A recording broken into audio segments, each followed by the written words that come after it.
Hey everybody, it's video blog number 21. I hope you've enjoyed the past few that haven't really been blogs per se, but I'm getting back to just talking about stuff in this one. This time we're going to talk about crowdfunding. Crowdfunding, if you're not aware of what it is, it's where there's websites dedicated to basically allowing you to ask people for money.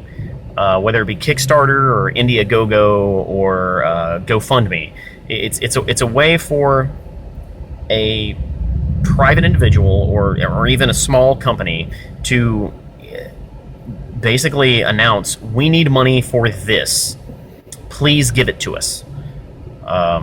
And in each of these websites, there's like a pay structure. You can pay $15 or $20 or $30 or $1,000, and depending on the website you go through, something may actually come to the person donating the money, like Kickstarter. Now, Kickstarter is very big, especially in like movies and video games. An indie movie or an indie video game will solicit money from people and then promise them in return like an early access or a copy of the game before anyone else, or a discount on the game, or something as kind of a thank you for donating. And it's situations like that where me as the person donating money could get something back for that, that backing of the project. That one doesn't rub me that wrong. I get it. You're indie. You don't have the money to do what you want to do. You throw your idea out there, and suddenly people agree, hey, this thing should happen, and boom, you have your money. Your project is underway. That's grassroots at its best. My issue with crowdfunding is more like on the rogue, the fringe outside of crowdfunding, and that I'm speaking directly towards GoFundMe. GoFundMe is like Kickstarter, except instead of actually having to show your work and say, this is what I'm working on, I have an art project or some sort of thing that will come of the money that you put into it. GoFundMe is just, give me money. I need money. Like my transmission went out of my car. I can't afford to fix it. Give me money. We want to have our dream wedding. Give me money. A friend of mine, Matt Collette, recently did a GoFundMe for new karaoke equipment. And he was like, hey, I'm trying to upgrade my karaoke system. Give me money. And, like in his case, he was asking for money from the people that he usually caters to. And in that case, him upgrading his equipment will then improve their experience going to his karaoke place. That GoFundMe I didn't have a problem with. As a backer, I feel like I should have some sort of stake in it. I should benefit somehow other than just, hey, here, take my money. Because otherwise, you're just panhandling.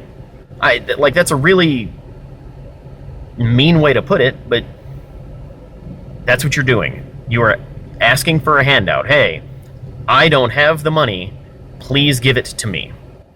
And if you're okay with just straight up asking people for money, that's great. But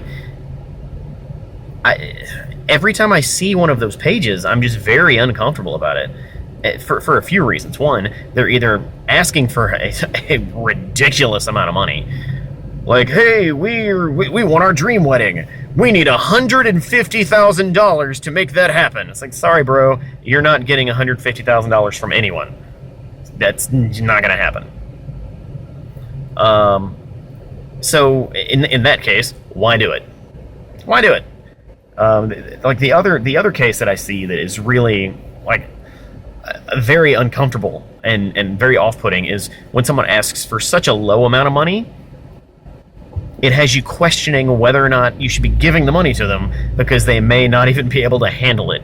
Like, if someone does a GoFundMe for like $300, it's like, hey, I need $300 because I want to get new tires for my car. It's like, I'm not comfortable giving you money when you clearly aren't good with it. $300 is not that much. Anyone who is employed, given a few months, should be able to save $300. And if not, like, get a part-time job and earn that shit in like 2 days. Like, $300 is not that much. I could easily just drop off $300 worth of stuff at a pawn shop right now and walk out with $300. $300 is not much. In instances like that, I'm like, why do it? Why do it? You know, so with GoFundMe, like, it's got to be something that is more expensive than what you're able to afford, but not too expensive that it's just ridiculous that you're asking the money for it. And on top of that, it's got to be something that people can connect with. Like a friend of mine wanted to adopt his daughter, to adopt his stepdaughter, and having paid legal fees before, that's not cheap. You know, and he put it out there. It was like, hey, this is what I want to do. This is how much it's going to cost. And that is a GoFundMe I can get behind. Like, I want to adopt my stepdaughter. Yes, like, here, that pulls at the heartstrings. The problem is he didn't market it. He was just like, this is what I want to do. Like, tell me why. Tell me what benefits are going to happen. What does the daughter get out of this? Does the daughter get to be on some sort of insurance? Like, GoFundMe is something that is so... You have to be so careful with doing it because there is the panhandling aspect of it. As soon as you post a GoFundMe to your Facebook account, some of the people are going to be like, oh, okay, well, here's some money. Some of the people are going to be like, what the is this? And then some people are going to be, I'm not giving you money. That is a handout. Earn it your damn self. Which automatically creates, like, a judgment. I'm going to judge this person because they can't afford this and they're asking me for money. The same way when you're driving down the road and you see a homeless person asking for money. Some people give them money. Some people feel bad for them. Some people are sympathetic. Some people say, get a job, get off my streets. You know, and I'm not here to pass judgment. I'm not saying that you shouldn't be using GoFundMe. It seems dirty. Like, there's very few scenarios where you can do it and do it scot-free, and some sort of negative connotation not be carried with it. And you have to measure whether or not the money you're getting is worth the reputation you may be getting from it. Because asking people for money and not providing anything to them is off-putting in a lot of cases. That's just my thoughts. I'm not saying don't use them, just think about it. Think about what you're doing before you do it.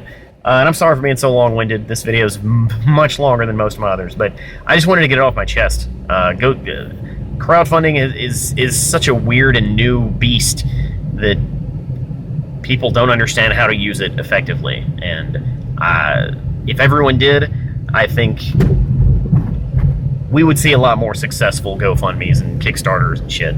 But, okay, I'm done talking. Alright, I'll talk to you next time. Bye.